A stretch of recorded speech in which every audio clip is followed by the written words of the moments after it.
The average American family is now spending hundreds more every month on groceries than they were just a few years ago. Not a little more, hundreds more. And most experts aren't saying it's going to slow down anytime soon. So here's a question worth sitting with. If grocery prices doubled tomorrow, what would your family eat next week? Most people don't have an answer for that.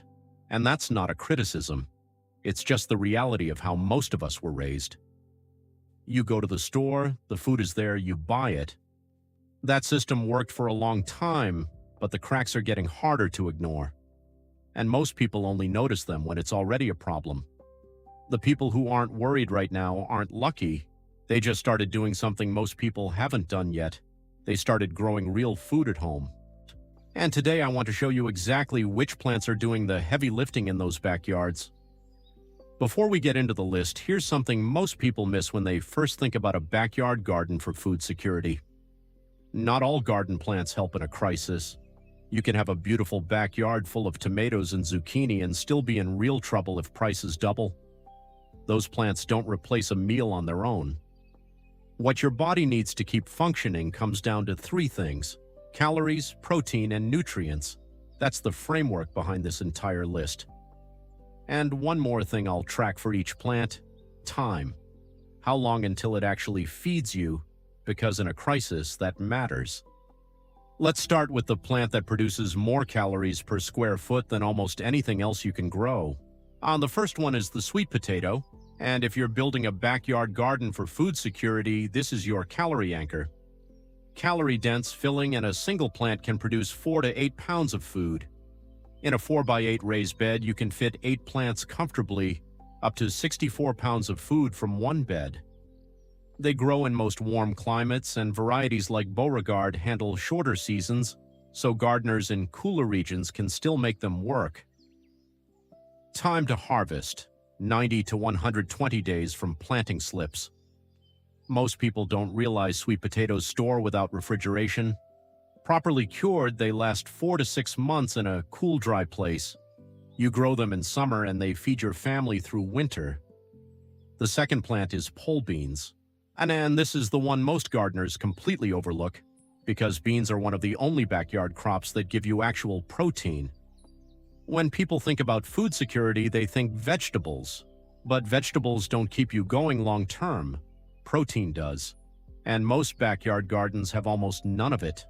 Pole beans grow vertically, which makes them work in small spaces.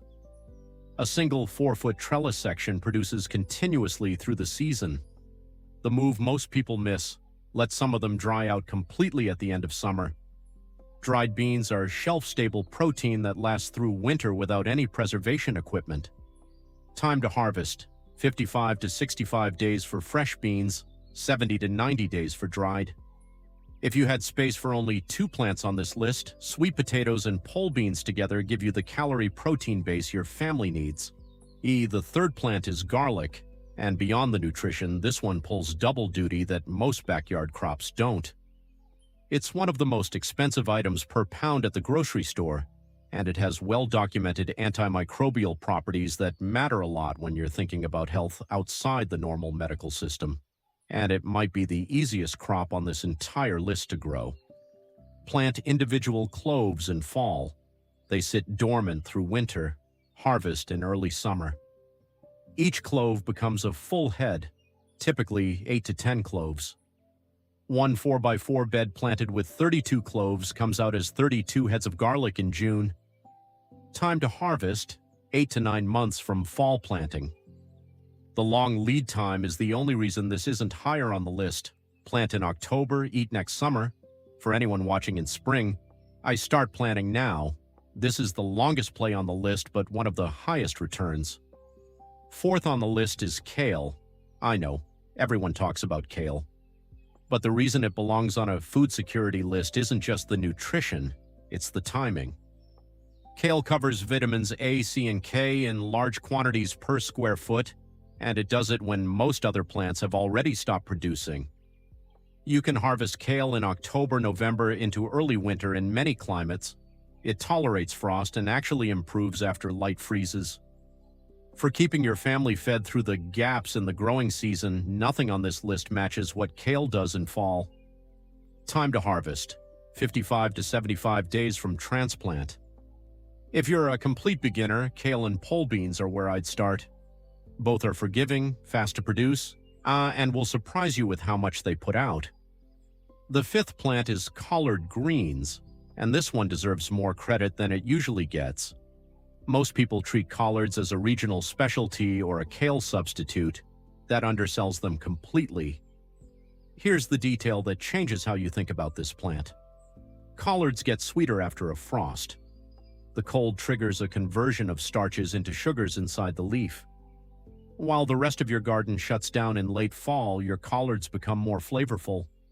They handle temperature swings that would kill most vegetables: heat in summer, hard frosts in fall, and in warmer parts of the country, they produce almost year-round with almost no attention. Time to harvest: 60 to 80 days, then continuously for months, packed with vitamins K, A, and C. Unlike kale, they handle real heat too.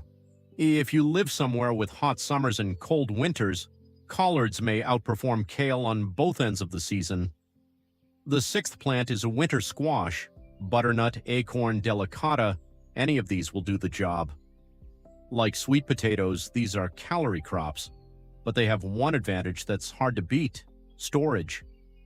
A properly cured butternut squash can sit in a cool, dry place for 4 to 6 months.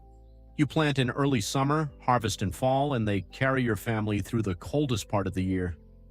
3 or 4 vines in a small backyard, trained up a trellis to save horizontal space, can produce 15 to 30 pounds of food that needs no refrigerator or freezer. Time to harvest: 80 to 110 days. The vines sprawl, which is the main limitation for small spaces. Training them vertically solves most of that. And the seventh plant, this one belongs in a different category from everything else on the list.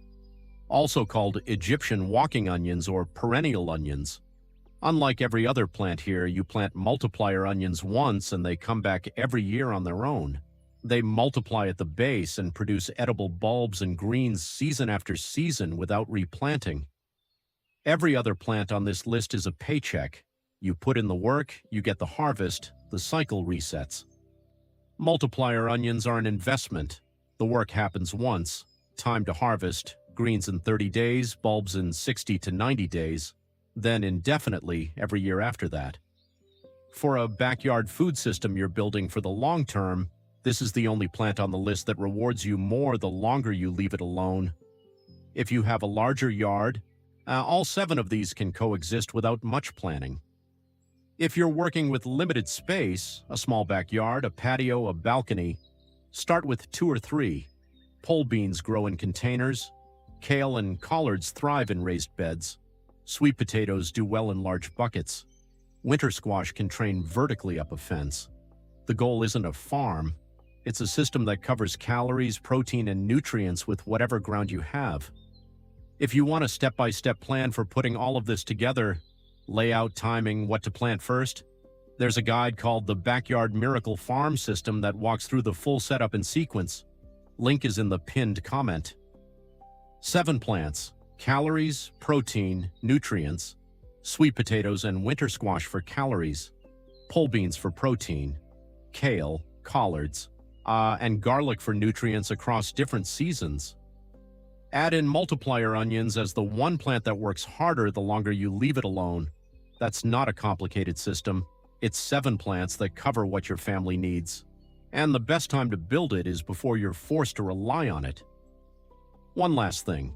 The fastest way to start is not to plant all 7 at once. Pick 1 calorie crop, 1 protein crop, 1 nutrient crop. Sweet potato, pole beans, kale. 3 plants, 1 season, real food coming out of your backyard.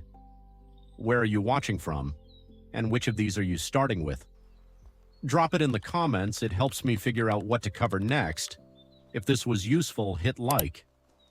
It helps more people find this kind of content. And if you want to keep building toward a more self-sufficient backyard, subscribe. There's a lot more coming.